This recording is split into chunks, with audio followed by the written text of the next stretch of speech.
American-made M1 Abrams tanks were built to fight the Russians, but on the battlefield in Ukraine, they are fighting an unfamiliar kind of war as they go up against Moscow's arsenal of deadly exploding drones, something the Soviets never had and something the Abrams hasn't seen in its other wars.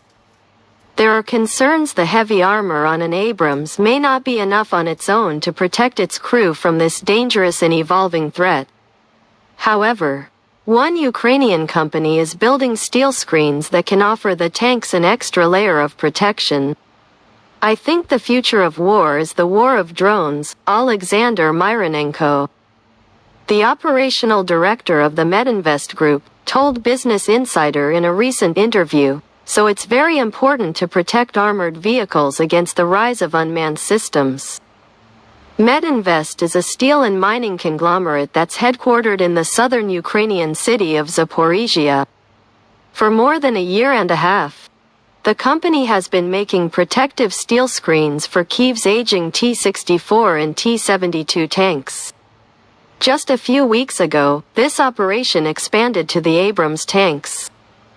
US-made armor designed and developed during the Cold War to fight the Soviet tank threat.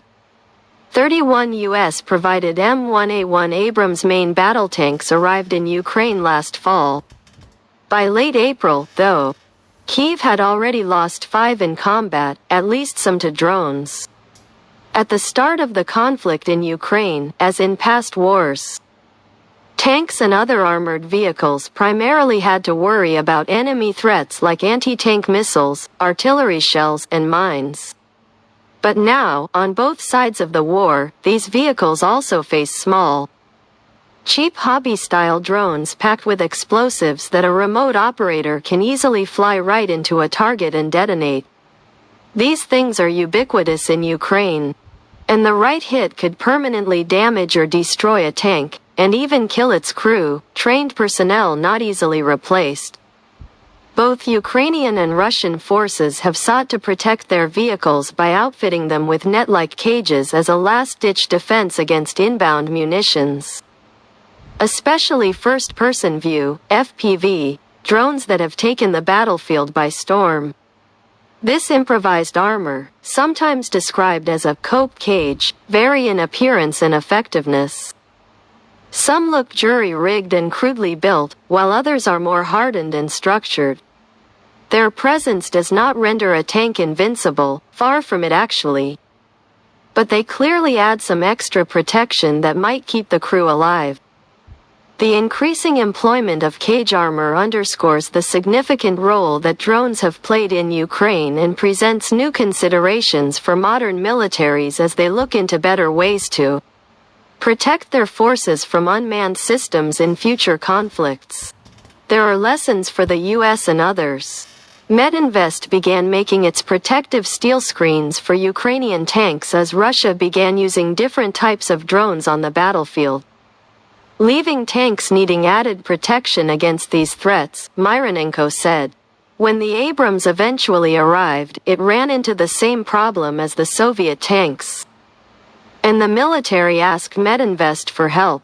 The Abrams tanks are notably larger than Ukraine's Soviet systems, so it can take up to a week to build a protective screen for the American armor and 12 hours to install. Each of the screens weighs hundreds of pounds and can cost up to $20,000 to make.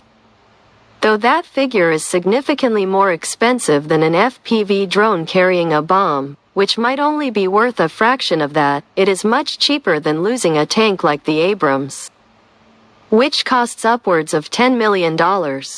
That said, Medinvest says the screens are given to the military for free, and so far, the company has produced 25 screens total, 7 of which have been for the Abrams. Before the screens are permanently fitted on the tanks, a prototype is made at an undisclosed location in Ukraine and tested on the armor to ensure a good fit. Then, it either goes right into production or improvements are made. In that case, it's sent back to the military for additional testing. On the Abrams, the protective screen wraps around the top and sides of the turret, allowing it to move freely. Some of the other cages spotted during the war are more restrictive, like Russia's infamous turtle tank, and don't allow for such mobility. It helps save the tank from huge damages and greatly increases the survivability of the crew, Myronenko said of the armor. Ukraine's Soviet tanks have already seen their screens tested in battle. Sometimes they may take some damage but can still continue in combat, but other times, the damage is greater, forcing them to pull back. The jury is still out for the Abrams tanks. As they were only recently given the added protection, Myronenko said that his company is patiently waiting to see how they perform. The screens are mainly designed to protect against drones, he said. If an unmanned system hits the screen, it will not necessarily damage the tank. However, artillery shells and larger caliber weapons are way more threatening and may tear through this shielding. The Abrams isn't the only American armored asset that Metinvest will work with. This month, this operation will begin making protective screens for the U.S.-provided Bradley fighting vehicle, which has proven to be a workhorse for Ukrainian frontline forces. Whether these add-on protective screens extend to other armored combat vehicles remains to be seen. But the ever-present threat of exploding drones is growing. Anti-drone steel screens help not only to protect expensive equipment from damage by the enemy, but also protect the lives of Ukrainian servicemen, Myronenko said in a late May statement.